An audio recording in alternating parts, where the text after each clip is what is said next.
السلام علیکم ورحمۃ اللہ وبرکاتہ۔ الحمدللہ کفا وسلام علی عبادہ الذین اصطفیٰ، اما بعد۔ محترم ناظرین کرام، آج میری نشست کا موضوع ہے سورج گرہن، چاند گرہن، سولار ایکلپس۔ 2020 کے اندر 21 جون 2020 سنڈے کے دن سورج گرہن ہے۔ انڈیا کے اندر بھی نظر آئے گا، امریکہ افریقہ کے اندر نظر آئے گا، جیسا کہ ماہرین کا کہنا ہے۔ سورج گرہن شروع ہوگا، کہا جاتا ہے 8 بجے یا 9 بجے شروع ہوگا اور یہ لگ بھگ 2 بجے تک رہے گا۔ سورج گرہن اور چاند گرہن اسلام کے اندر کیا ہے؟ آپ دیکھ لیجئے، اپنے یہاں کنسپٹ یہ پایا جاتا ہے کہ سورج گرہن ہو تو حاملہ عورت گھر سے باہر نہ نکلے، گھر کے اندر لیٹی رہے، جب سورج باہر آ جائے تو یہ باہر آ جائے۔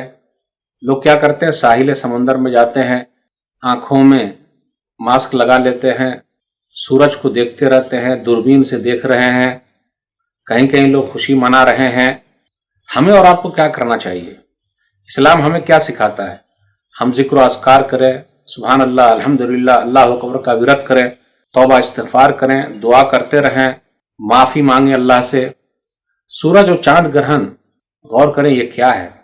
آئیے دیکھیں، صحیح بخاری کتاب الکسوف حدیث نمبر 1043، مغیرہ بن شعبہ رضی اللہ تعالیٰ عنہ بیان فرماتے ہیں کہ رسول اللہ صلی اللہ علیہ وسلم کے زمانے میں سورج گرہن لگا تو لوگوں نے کیا کہا، کسفت الشمس لموت ابراہیم، کہ نبی صلی اللہ علیہ وسلم کے بیٹے ابراہیم کے انتقال پر سورج گرہن لگ گیا ہے۔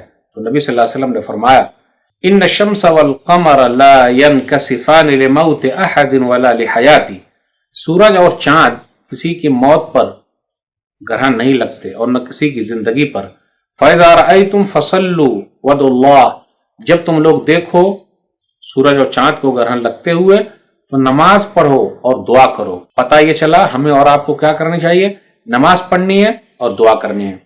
ایک اور حدیث لیتے ہیں، اللہ تعالیٰ گرہن کے ذریعے ہمیں اور آپ کو ڈراتا ہے تاکہ ہم اور آپ ڈر جائیں۔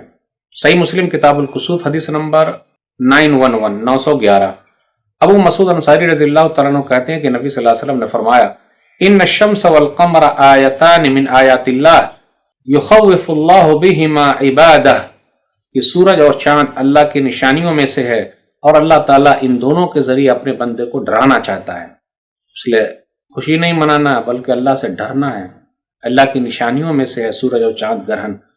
سورج اور چاند گرہن کی نماز کیسے پڑھیں؟ 2 رکعت بھی پڑھ سکتے، 4 بھی پڑھ سکتے، 6 بھی پڑھ سکتے، لیکن میں یہ بتانا چاہتا ہوں کہ 2 رکعت کیسے پڑھیں گے۔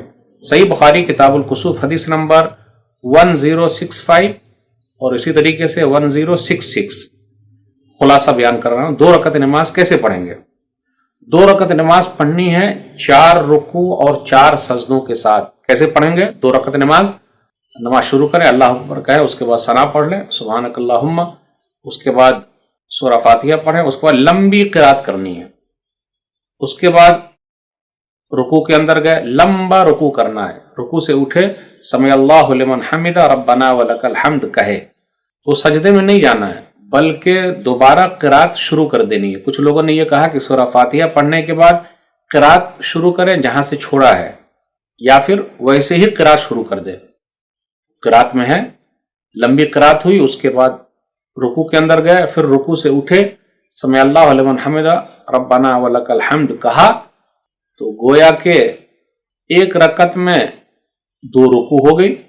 اس کے بعد سجدے میں گئے، 2 سجدہ کیا، پھر اٹھے، اب دوسری رکعت پڑھ رہے ہیں، تو دوسری رکعت بھی وہی سورہ فاتحہ پڑھ لیجئے، لمبی قرات، رکوع میں جائیے، پھر رکوع سے جب اٹھے سمع اللہ لمن حمدہ ربنا ولک الحمد، تو پھر قرات شروع، سورہ فاتحہ بھی پڑھ سکتے یا قرات جہاں سے چھوڑے تھے وہاں سے بھی پڑھ سکتے ہیں، اور لمبی قرات۔ اس کے بعد پھر رکوع سے اٹھے، اس کے بعد سجدے میں گئے، 2 سجدہ کیا، اس کو بیٹھ گئے، سلام پھیر دیا، تو یہ 2 رکعت نماز ہے۔ تو ہمیں اور آپ کو نماز کا اہتمام کرنی چاہیے، دعا کریں، صدقہ و خیرات کریں، اللہ سے مانگیں۔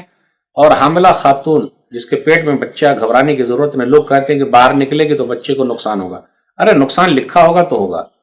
کئی عورتیں ہیں جس کے پیٹ میں بچہ ہے، تو کیا سب کا نقصان ہو جائے گا؟ اللہ نے نقصان لکھا تو نقصان ہوگا۔ سورج اور چاند کے اندر طاقت نہیں ہے یہ فائدہ پہنچاتے یا نقصان دے دے۔ اس لیے ہمیں اور آپ کو ایسے موقع پر اللہ کو یاد کرنی چاہیے، توبہ استغفار کرنی چاہیے، نماز کا اہتمام کرنی چاہیے۔